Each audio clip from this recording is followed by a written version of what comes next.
Bonjour à tous et bienvenue sur Easily Bourse, je suis heureux de te retrouver pour notre rendez-vous mensuel. Comme tous les débuts de mois, je vais te décortiquer la gestion de mon portefeuille et les différents arbitrages que j'ai pu réaliser en ce mois de mars sur l'ensemble de mes investissements. Je gère actuellement 2 PEA, 2 PEA PME et 2 CTO en mon nom et celui de ma femme, ce qui peut expliquer un nombre important de lignes. Et je rappelle pour les nouveaux arrivants sur la chaîne que je fais peu de trading et que le but ici est de se constituer un patrimoine solide sur le long terme. Petit teaser, j'ai intégré ce mois-ci un nouveau type d'investissement dans mon patrimoine. Mais avant de commencer, si jamais tu n'es pas encore abonné et que tu apprécies mes vidéos, alors n'hésite pas, c'est totalement gratuit, ça me fera super plaisir et c'est le meilleur soutien que tu peux apporter à la chaîne. Pour commencer, voici la répartition au sein de mon portefeuille boursier qui n'a pas changé d'un iota. Les mouvements que j'ai initiés n'ont pas bouleversé l'ordre établi. Mon investissement en actions européennes via le PEA et le PEA PME représente toujours 71%, mon investissement en actions américaines 25% via les CTO et mon investissement en ETF 3% via les PEA et CTO, puis enfin mon investissement en crypto-monnaie ne représente toujours que 1% du total de mon portefeuille boursier. Avant de rentrer dans le détail concernant les différents mouvements, vous pouvez retrouver en commentaire les différents liens vers les courtiers que j'utilise pour la bourse, les SCPI mais aussi vers le crowdfunding immobilier. Passons maintenant aux choses sérieuses. Plusieurs grandes économies sont actuellement en récession, mais cela ne semble pas arrêter la hausse du marché des actions. Même là où l'économie stagne, comme au Japon, les arguments sont nombreux en faveur d'une poursuite de l'envolée boursière. La bonne santé de l'économie américaine, surtout comparée à la mauvaise performance de la zone euro, est un facteur d'attractivité important pour les épargnants. Sans surprise, les flux de capitaux vont se recycler sur le marché boursier américain, ce qui alimente la bonne tenue des actions et en particulier du segment de la tech. Le CAC 40 a ainsi pris un peu moins de 3,4% en un mois et le SP500 près de 2,3%, explosant tous deux leur plus haut. C'est donc un mois de mars encore intéressant une nouvelle fois, entraîné par des résultats d'entreprise plutôt bons. Au sein de mon PEA, j'ai donc continué à investir simplement sur des opportunités et renforcer quelques positions existantes. Tout d'abord, j'ai profité d'une grosse chute sur le titre Téléperformance durant la première quinzaine de mars pour me positionner dessus. Alors j'entends déjà les mais non il a pas fait ça, les il a craqué, les on ne rattrape pas un couteau qui tombe, ce qui m'a même valu des insultes sur X où je partage mes achats en direct. Bref, comme je le dis régulièrement, je ne donne aucun conseil et chacun a ses propres convictions. Il s'agit là d'un achat purement spéculatif. Je suis le seul responsable de mes investissements et pour ma part, même si le management de Téléperformance communique très mal, les chiffres sont là et pour moi les fondamentaux demeurent très bons. C'est pourquoi j'ai souhaité prendre position sur du moyen terme sur le titre avec l'achat de 30 titres et un PRU de 99 €. Alors oui, je suis rentré peut-être un peu trop tôt sur le titre, mais cela ne m'inquiète pas outre mesure. Je suis peut-être à contre-courant sur ce dossier, tout comme les dossiers Edenred, Pernod Ricard ou encore Rémy Cointreau, mais j'assume pleinement ces choix. Prenez l'exemple de Ruby ou de Vallourec que tout le monde jetait en pâture il y a encore quelques semaines et qui reviennent en force dans tous les portefeuilles. Au rayon des achats, j'ai renforcé les positions suivantes.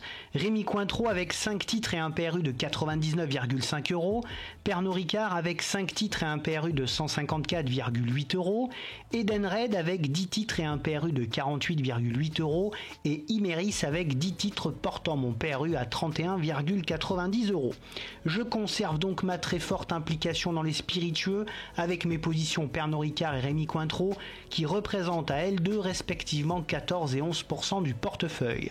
À ce sujet, je serai attentif à la visite de Xi Jinping à Paris au mois de mai où les spiritueux et les voitures électriques seront au cœur de la discussion. Au rayon des ventes, je n'ai souhaité acter aucune plus-value ce mois-ci, préférant garder mes joyaux de fonds de portefeuille qui continuent de performer et de prospérer tranquillement. Je dois mes plus belles plus-values latentes actuelles à l'indétrônable Schneider Electric avec 50%, Air Liquide avec 39% et AXA avec 38%, qui constituent mon top 3 PEA, suivi de près de BNP avec 30%, de LVMH avec 28% et Vinci avec 25%. Ces 6 valeurs constituent pour le moment les bases solides de mon PEA. Et comme personne n'est parfait, mon portefeuille souffre également des mauvaises performances de Nexity et d'Evans, ex-ALD en particulier, même si Evans s'est un peu ressaisi ce mois-ci. Mes 3 plus gros flops restent donc Nexity qui s'est effondré avec moins 45% mais ne représente que 3% de mon portefeuille, Evans Siemens ALD avec moins 27% et Téléperformance avec moins 10% qui est à peine rentré dans mon PEA. Pour ce qui est de l'intégration de nouvelles sociétés dans le PEA, je garde toujours un œil sur la société Assystem d'ingénierie nucléaire, sur la très belle société informatique Neuron. Je continue d'espérer une entrée sur la société de semi-conducteurs ST Microelectronics vers les 38 €. J'ai également initié une surveillance de Veralia, de Vallourec, qui offre un redressement spectaculaire et sur laquelle je rentrerai bien 6 retours sur 14 à 15 €, mais aussi sur Technip Energy, qui est un leader de l'ingénierie et de la technologie pour la transition énergétique. Un retour sur cette dernière sur les 20 € serait une belle opportunité. Passons maintenant au PEA-PME. Ce mois-ci, j'ai décidé d'investir un peu plus sur les secteurs des small caps qui se trouvent être toujours un peu en retrait et boudés par pas mal d'investisseurs. Les PEA-PME sont maintenant constitués de 7 sociétés après l'acquisition de 2 nouvelles valeurs. Outre Séché Environnement, Thermador, Lumibird et Equasense, que je n'ai pas renforcé ce mois-ci, j'ai fait l'acquisition de 50 nouveaux titres Valbiotis, sur laquelle je conserve un PRU de 4,2 €, un peu haut mais qui reste une de mes convictions 2024. Puis de 30 titres françaises de l'énergie avec un PRU de 33,70 €. Ce petit producteur d'énergie aux grandes ambitions offre de belles perspectives et se retrouve actuellement fortement sous-valorisé. Et enfin, 100 titres Katana Group à 4,5 €, qui est une société de construction de catamarans de luxe que je connais très bien et que j'affectionne particulièrement. Il s'agit là d'un achat pour du court moyen terme. Je garde toujours un œil sur les sociétés Buzzy et Delta Plus Group. Je surveille également les sociétés Menscap, Calrail, mais aussi Robertet et Excel, une petite entreprise liée au secteur de la défense. À l'exception de Excel, vous pouvez retrouver l'ensemble des vidéos d'analyse express de ces sociétés sur la chaîne. Pour les CTO réservés en grande partie aux actions US, je continue mon travail de construction et d'amélioration. En ce mois de février, je n'ai acté aucune plus-value et je n'ai procédé à aucun renfort de titre. En effet, le portefeuille US se porte extrêmement bien et à l'exception des valeurs immobilières, toutes les autres valeurs sont en vert foncé. Toutefois, j'ai poursuivi de façon méthodique et hebdomadaire mes investissements sur chacun des titres présents dans mon portefeuille en modulant plus favorablement des sociétés comme Realty Income, Johnson & Johnson ou encore Cisco qui ont un peu moins performé que les autres. Avec le même raisonnement, j'ai coupé momentanément mes investissements sur Genuine Parts, titre sur lequel je suis revenu bien positif et dont je veux réduire l'impact au sein de mon portefeuille. Pour ce qui est des objectifs, je reste intéressé par d'éventuelles bonnes affaires avec en ligne de mire des sociétés comme Linde, le leader mondial des gaz industriels, Eiko Corporation qui fabrique des produits et services liés à l'aérospatial, à la défense et à l'électronique, Caterpillar, le célèbre fabricant de gros engins de chantier, et Parker Hannifin Corporation qui fabrique des technologies et des systèmes de mouvement et de contrôle pour divers marchés mobiles, industriels et aérospatiaux. Je reste également à l'affût sur d'éventuelles corrections des belles sociétés Novo Nordisk ou Nvidia qui demeurent à des prix vraiment trop élevés. Mon top 3 CTO évolue un petit peu avec 2 valeurs tech qui sont Applied Materials et Qualcomm qui m'offrent des retours de 41% chacune, puis une valeur industrielle peu connue qui est Fastenal avec un retour de 37%. Mes CTO comptent peu de valeurs dans le rouge. Mon flop 3 CTO est constitué seulement de Realty Income et c'est moins 4%, Air Products avec moins 7% et WP Carré avec moins 10%. Deux de ces valeurs appartiennent au secteur de l'immobilier qui pour le moment ne connaît aucune embellie. Ce secteur continue de souffrir lourdement, d'autant plus que les taux tardent à baisser. Globalement, les CTO se portent très bien, portés par la bonne forme du secteur tech et la belle remontée du secteur industriel. Cependant, ils restent plombés par le secteur de l'immobilier. En ce qui concerne les ETF, je continue l'acquisition via mon CTO en investissement programmé hebdomadaire de l'ETF Xtrackers MSCI Nordic et de l'ETF iShares Digital Security qui ont connu ce mois-ci une petite forme et m'offrent un retour de 8 à 10%.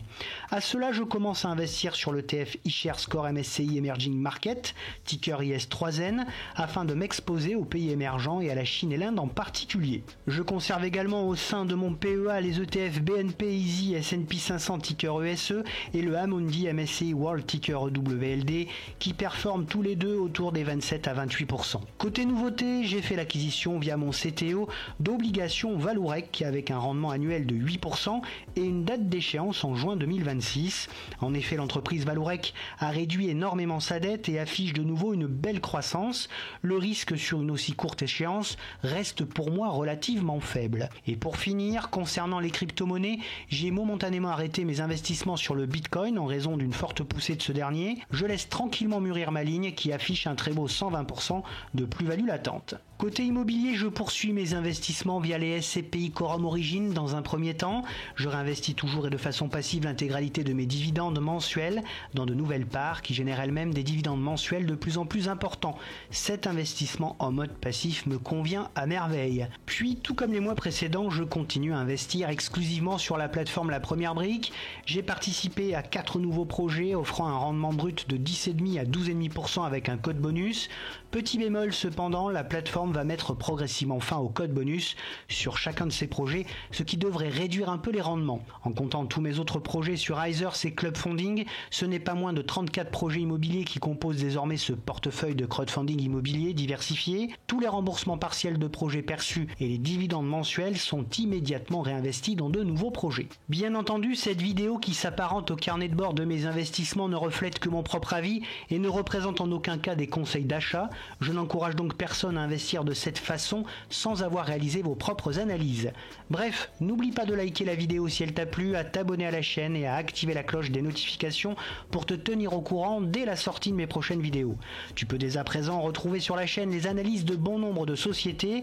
Pour te tenir au courant de toutes les dernières nouveautés et de mes investissements, tu peux également me retrouver sur Facebook, Twitter et Instagram. Je te retrouve avec plaisir la semaine prochaine pour de nouvelles analyses et n'oublie pas en attendant qu'investir, c'est préparer ton avenir.